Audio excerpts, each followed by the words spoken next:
भारत के सभी समण संतों को वंदन करता हूँ। मेरे पास में बैठे हुए मुझसे पहले संस्कारित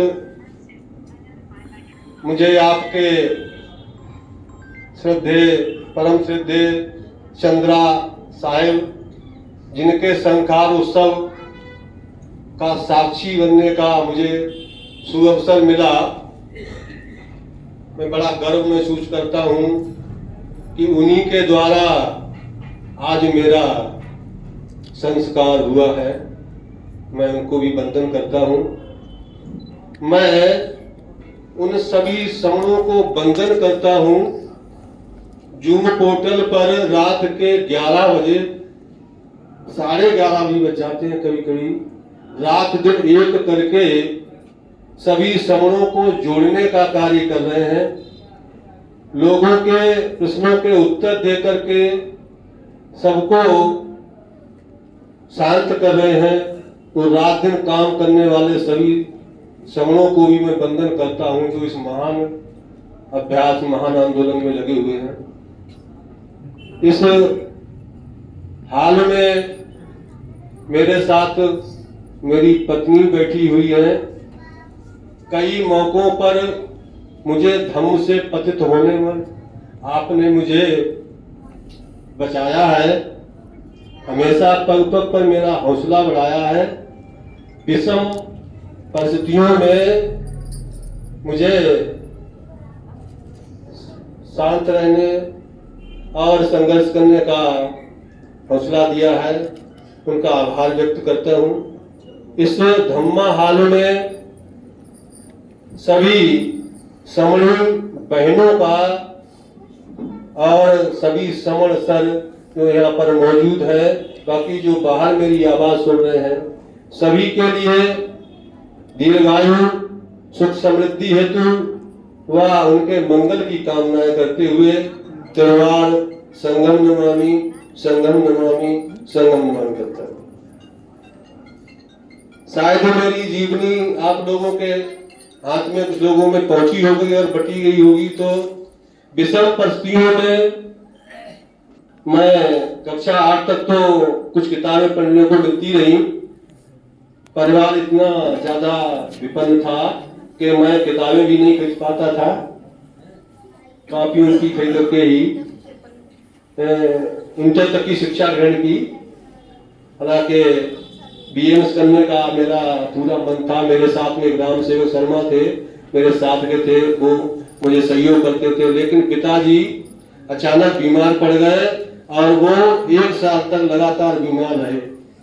मुझे परिवार का भरण पोषण करने के लिए दूसरे के खेतों में हल चलाना पड़ा। ऐसी स्थिति में मैं कुछ ना कर सका, तो मैं फिर एक टीचर की जो बीटीसी प्रशिक्षण होता है वो मैंने लेना पड़ा। और वो भी मैंने कोई किताब नहीं खरीदी, लोगों ने जैसे बता दिया वैसे याद रखे कालांतर। थोड़े समय के बाद टीचर में तो मेरा नियुक्ति नहीं हुई, लेकिन ग्राम पंचायत अधिकारी में मेरी पोस्टिंग हो गई। सच बताता हूँ 6-7 साल तक, 8 साल तक मैंने नौकरी की। कभी मैं शांत नहीं रहा, कभी मेरा मन हमेशा खिन्न रहता था।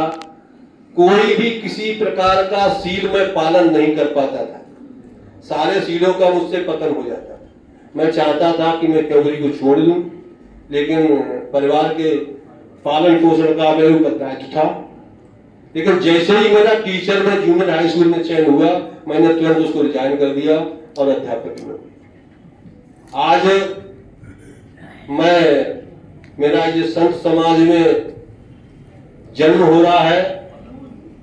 सन 68 में बाबा साहब की जीवनी पढ़ी थी। मेरा मन इधर को अग्रसर हुआ। फिर मैंने सन 78 में शाहजहांपुर के शायद उनका परिनिर्वाण हो गया होगा, भिक्षु चंद्रमणि से दीक्षा ले ली, धम्म में आ गया। और आज संत समाज में मेरा फिर से जन्म हुआ है। मैं नवजात संत हूँ। आज ही मेरा जन्म हुआ है। और नवजात जब चलने की कोशिश करता है तो बार बार गिरता है, बार बार उठता है।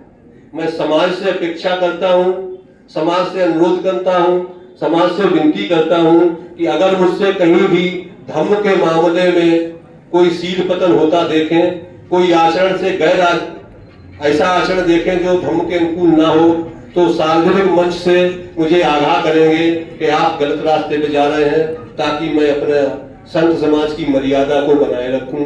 और आपका बहुत बहुत आभार व्यक्त करूंगा ऐसे लोगों का, क्योंकि वो मेरे शुभचिंतक होंगे। आलोचना जो करने वाला व्यक्ति शुभचिंतक होता है, वो सही रास्ते पे लाता है। धर्म के मामले में क्योंकि आज ही जन्म हुआ है, तो चूंकि जो शील है धर्म में, वो हमारा हृदय होते हैं। जैसे हमारे शरीर में हमारा हृदय होता है, वैसे ही धर्म में शील होते हैं। अगर हमारा जो हृदय है, हमारा जो दिल है, काम करना बंद कर दे, तो शरीर हमारा फिर बेकार ही हो जाता है। इसी तरीके से अगर शील को निकाल दिया जाए तो धर्म का फिर वो धर्म नहीं रहता है, तो धर्म खत्म हो जाता है। तो फिर मैं शीलों की बात करूंगा। एक बार भगवान श्रावस्ती में